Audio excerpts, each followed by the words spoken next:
In this video clip today, we are going to see the applicability of English law in relation to the law of trust. First, we will see section 2 of the trust ordinance. It provides as follows. All the matters with reference to any trust or with reference to any obligation in the nature of trust arising or resulting by implication or construction of law. Then the first part, all the matters with reference to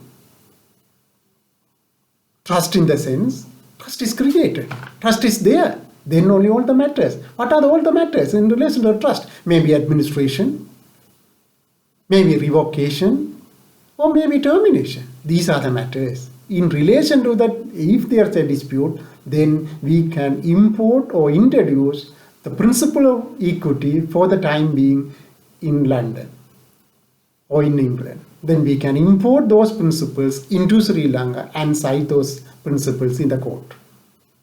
Then the next part 2, that's different wordings with reference to any obligation in the nature of trust arising or resulting.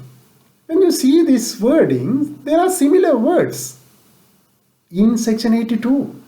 What is section 82? That is constructive trust under chapter 9. There are circumstances given from 83 to 98. All these circumstances, by operation of law or by construction of law, trust arises, not created. Trust arises by operation of law. Then the first part, in the case of express trust under chapter 2, for the purpose of creation of trust or any dispute or whatever in relation to the creation of, you can't import the equity principles from England. But in the administration and termination and revocation, you can import English principles into Sri Lanka. Second part, constructive trust. That is free, you can import any principles and apply in relation to the trust is creation of trust by operation of law, or in the administration or termination, revocation, perpetuity rule, everything you can apply. But in the first part, keep in your mind in relation to the formalities to create the trust, or sometimes in relation to the reasonable certainty of the intention of the author of the trust property, and beneficiary and purpose of the trust. Relating to these one, you can't import English principles into Sri Lanka.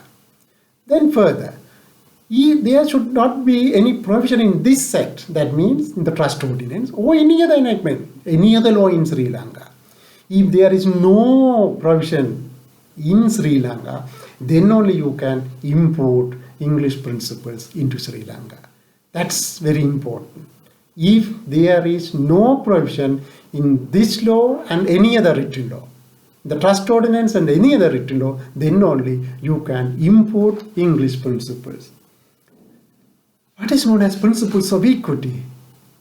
That's we are going to import. We must know what is that. That's simply we can say the equity evolved for more than 100 years, 200 years by the courts of chancellery in England. Otherwise, we can say another way, if there's a principles of equity, now it is accommodated into law, then you can't bring, because it should be a principles of equity today. Then only you can import those principles. Then further, for the time being in force in the High Court of Justice in England. That's another interesting point.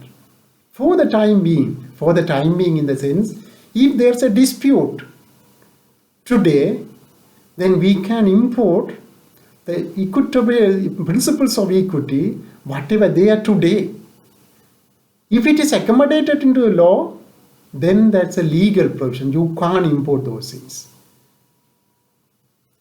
Wallima versus Majid case,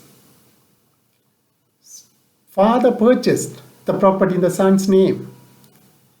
If the one person purchased a property in another person's name, but he never intended to give the benefit to another person, then the another person must hold the property for the benefit of person who has paid such money. But there's another interesting part. If father purchased in the name of son, then always it is for the benefit of son. It is for the benefit of son. That is known as loco-parentis relationship. If the parties are in the loco-parentis relationship, then the presumption is it is for the benefit of other party, son or wife or whoever. Then in that case, there is a presumption of advancement. Then in this case, it was argued in English law, there is an equitable principle. The principles of equity there, that is known as advancement of, presumption of advancement. They try to import those ones, but court a little bit reluctant in this point to import anything by using section 2. Court said that because of English law more than 200 years, the English judges use this rule, the principles of equity here. Now it is a custom of Sri Lanka. Then you no need to import by using section 2, but you can use it because this is a customs of Sri Lanka. In very recent case, I think 1992, Benedict Wallengenberg versus Haporachi Andoni. In that case, the man purchased a property in mistress name. Then in that case also, it was argued in the modern trend in England, there's a principles of equity. If a person purchases a property in the mistress name, that is for her benefit. Then the same principle, the petitioner argued to import that principles here in Sri Lanka. But again, I would like to tell you, court always reluctant to import anything from using section 2. Then the court said that the property law here in Sri Lanka, the rules of property law in England are totally different. Then you can't import those principles into Sri Lanka. That's not possible to accommodate. Then the court refused to import or introduce the equity principles from England to Sri Lanka.